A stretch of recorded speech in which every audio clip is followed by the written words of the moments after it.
ജാർഖണ്ഡിലെ ഹസാരിബാഗിൽ 13-കാരിയെ അമ്മ കൊലപ്പെടുത്തിയെന്ന റിപ്പോർട്ട്. മകന്റെ അസുഖം ഭേദമാകാൻ മകളെ കുരുതി കൊടുത്തെന്ന് പോലീസിന്റെ നിഗമനം.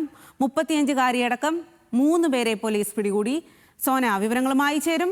സോന, അന്ധവിശ്വാസത്തിന്റെ പേരിലാണോ ഇത്തരത്തിൽ ഒരു കൊലപാതകം നടന്നിരിക്കുന്നത്? അതും സ്വന്തം അമ്മ മകളെ കൊലപ്പെടുത്തി എന്ന് പറയുമ്പോൾ അതിദാരുണമായിട്ടുള്ള സംഭവമാണ്. എന്താണ് ഇക്കാര്യത്തിൽ പോലീസ് അടക്കം വ്യക്തമാക്കുന്നത്? തീർച്ചയായും സ്വാതി സൂചിപ്പിച്ചതുപോലെ തന്നെ അന്ധവിശ്വാസത്തിന്റെയും ദുരാചാരത്തിന്റെയും ദുർമന്ത്രവാദത്തിന്റെയും ഒക്കെ ഇരയായി 13 വയസ്സുകാരിക്ക് ജീവൻ നഷ്ടമായിരിക്കുകയാണ്. ജാർഖണ്ഡിലെ ഹസാരിബാഗിലാണ് ഈ ഒരു സംഭവം ഉണ്ടായിരിക്കുന്നത്. സ്വന്തം അമ്മ തന്നെ മകളെ കഴുത്തു ഞെരിച്ച് കൊലപ്പെടുത്തി എന്നൊരു ദാരുണമായ വാർത്തയാണ് നമ്മൾ കേൾക്കുന്നത്.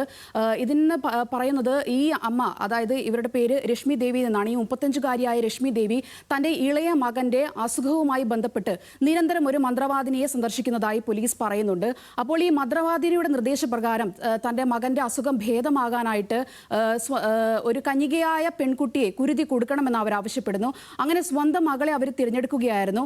അങ്ങനെ മാർച്ച് 24-ന് ദുർഗാഷ്ടമി അന്ന് ദിവസം രാത്രി ഈ രശ്മി ദേവിയും ഈ മന്ത്രവാദിനിയായ ശാന്താദേവിയും അതുപോലെ തന്നെ മറ്റൊരു കൂട്ടാളിയും ചേർന്ന് 3 പേർ ചേർന്ന് ഈ പെൺകുട്ടിയെ കൊലപ്പെടുത്തുകയായിരുന്നു. കഴുത്ത് ഞെരിച്ചാണ് കൊലപ്പെടുത്തിയത്. പിന്നീട് ഈ കുട്ടിയുടെ തല തകർത്ത് അതിന്റെ രക്തം ഈ മന്ത്രവാദത്തിനായി ഉപയോഗിക്കുകയും ചെയ്തതായി പോലീസ് പറയുന്നുണ്ട്.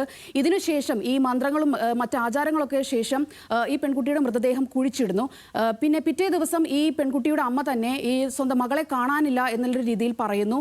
അങ്ങനെ അന്വേഷണം നടക്കുമ്പോഴാണ് അടുത്ത ദിവസം ഈ മൃതദേഹം കണ്ടെത്തുന്നത്.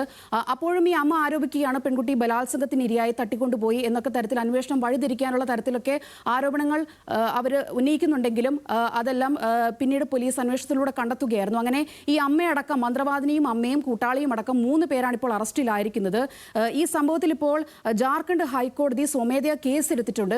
അതുപോലെ തന്നെ ഇവരുടെ കൂടെ ഉണ്ടായിരുന്ന കൂട്ടാളി മറ്റൊരു കൊലപാതക കേസിലും കുറ്റാരോപിതനായി ശരി ഒരാൾ കൂടി. സോന, ഇപ്പോൾ